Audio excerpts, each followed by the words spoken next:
नमस्कार दोस्तों, क्या आपने कभी सोचा है कि देश के भविष्य को गढ़ने वाली शिक्षा व्यवस्था आज बच्चों को किस दिशा की ओर लेके जा रही है? पेपर है। अच्छा तो नहीं पढ़े हो भाई, तो लिखोगे कैसे फिर? सब्जेक्टिव कैसे लिखोगे? ABCD नाम का सुना होता? नहीं आता। यूपी का ताजमहल के बारे में पढ़ाया जाता है, सही है ना? दिल्ली में ताजमहल है। बिहार जो कभी नालंदा विश्वविद्यालय और विक्रमशिला विश्वविद्यालय का गढ़ था, आज वही अपनी शिक्षा व्यवस्था की बदहाली के लिए पूरे बदनाम है। कभी पेपर लीक को लेकर, तो कभी टॉपर को लेकर, कभी फर्रेबाजी को लेकर। प्रोडिकल साइंस वो क्या होता है? खाना बनाने के बारे में most active element periodic table में कौन सा है? टीचर्स ही खुलेआम एग्जाम में चीटिंग कर रहे हैं।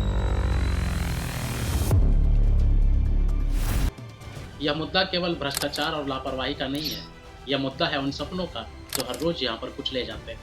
यह बात है उन पिता का जो कर्ज लेकर अपने बच्चों को पढ़ाता है। बाद में एजुकेशन सिस्टम उनके साथ क्या करते हैं, ये आप सभी भांति जानते हैं।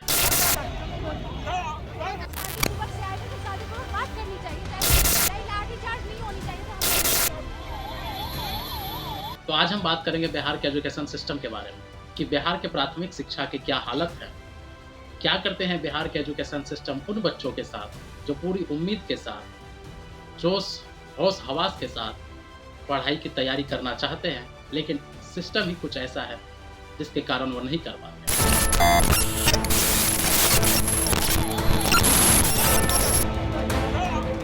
इंग्लिश नहीं पढ़ना है।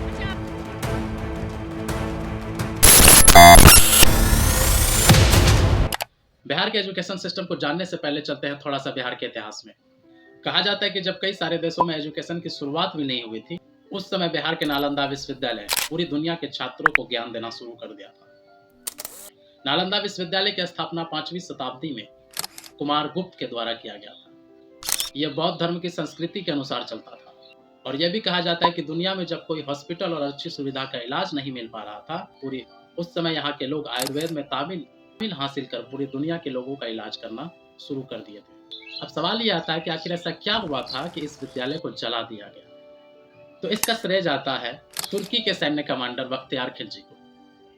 हुआ कुछ यूं कि खिलजी एक बार गंभीर रूप से बीमार पड़ गया। पूरी दुनिया के डॉक्टर वैद्य सब थक गए, पर उसके इलाज के लिए कोई तरकीब नहीं निकल पाए। ऐसा स्थिति आ गया था कि खुद खिलजी हिम्मत हार चुके थे अपनी जिंदगी से। एक दिन खिलजी से मिलने एक बुजुर्ग आया।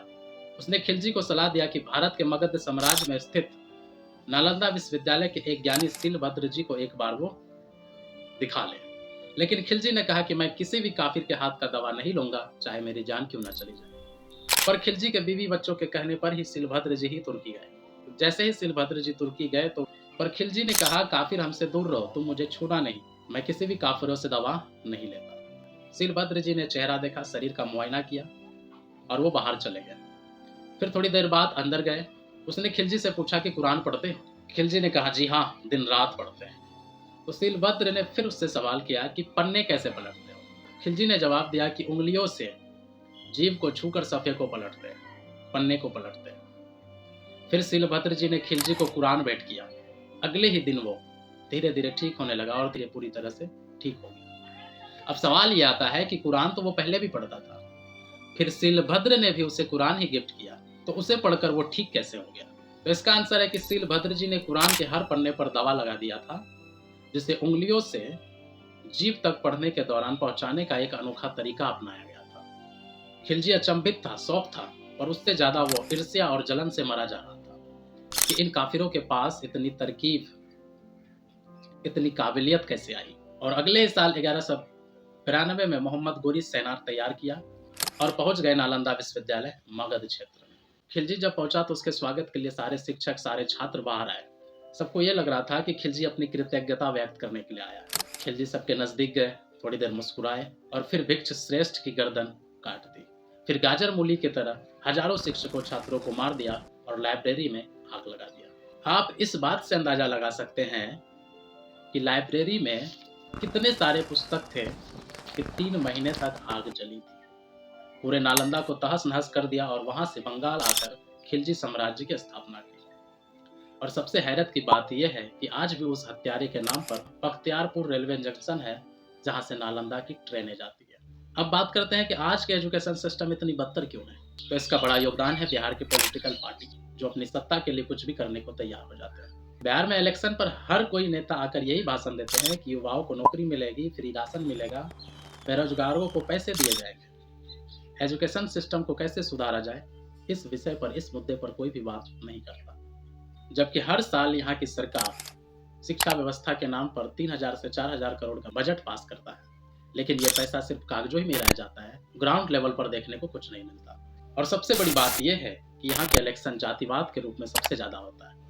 एक नेता दूसरे जाति के लोगों के प्रति भड़का देते हैं और दूसरे नेता तीसरे जाति के प्रति लोगों को भड़का देते हैं और लोगों को गुमराह कर कुर्सी पर अपना धौंस जमाते हैं। अगर सही एजुकेशन दिया जाए तो सरकार को क्यों जरूरत पड़ेगी पैसे बांटने की, फ्री राशन बांटने की। एजुकेशन सिस्टम को ऐसा कर दिया जाए कि युवा अपने आप ही सब कर सके।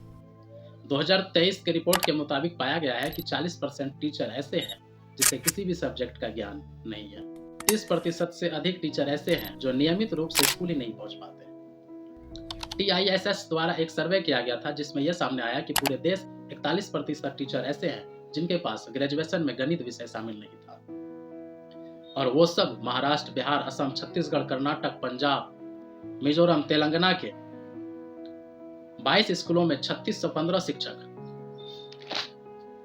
422 मुख्य शिक्षक और 68 शिक्षक शिक्षा संस्थान और बीएड में पढ़ने वाले 1481 छात्र और शिक्षक और 268 टीचर एजुकेटेड में शामिल थे। वर्ष 2024 में 10वीं में करीब 34 लाख छात्र फेल हुए थे, जबकि 2022 से 2023 में 1.89 करोड़ से अधिक छात्र 10वीं परीक्षा में शामिल हुए थे, जिसमें से 1.60 करोड़ से अधिक पास हुए थे और 29 लाख से अधिक फेल हो गए।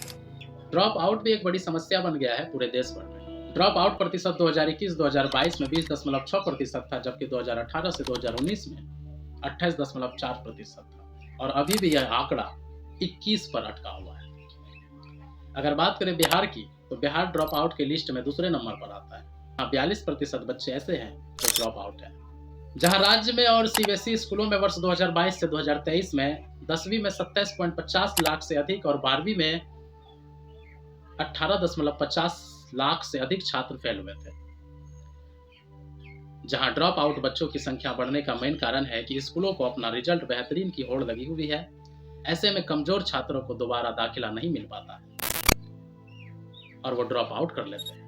ड्रॉप आउट करने का एक बड़ा कारण यह भी है कि सरकार पढ़े लिखे युवाओं को रोजगार नहीं दे पाते हैं, इसलिए जिससे समाज में गलत मैसेज पहुंचता है और इस कारण भी अपनी शिक्षा और इस कारण भी बहुत सारे विद्यार्थी अपने शिक्षा को आगे नहीं बढ़ाना चाहते। सरकारी रिपोर्ट के अनुसार मिडिल स्कूल तक जाते जाते करीब 38.8% बच्चे पढ़ाई छोड़ दे रहे हैं। रिपोर्ट यह भी बताता है कि ज्यादातर ड्रॉप आउट का कारण है गरीबी, स्कूलों से बच्चों के घर की दूरी, महिला शिक्षकों की कमी।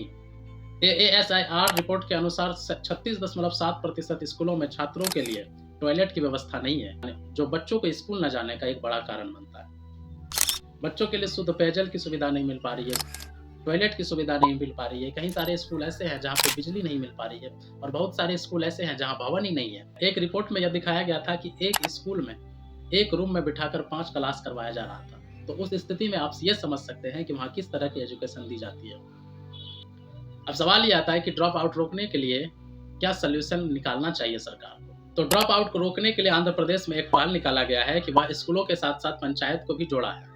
इसके लिए बच्चों की मां को आर्थिक सहायता दी जाती है ताकि वह बच्चों को काम के बजाय शिक्षा में जोड़े रखने में जोड़ दे।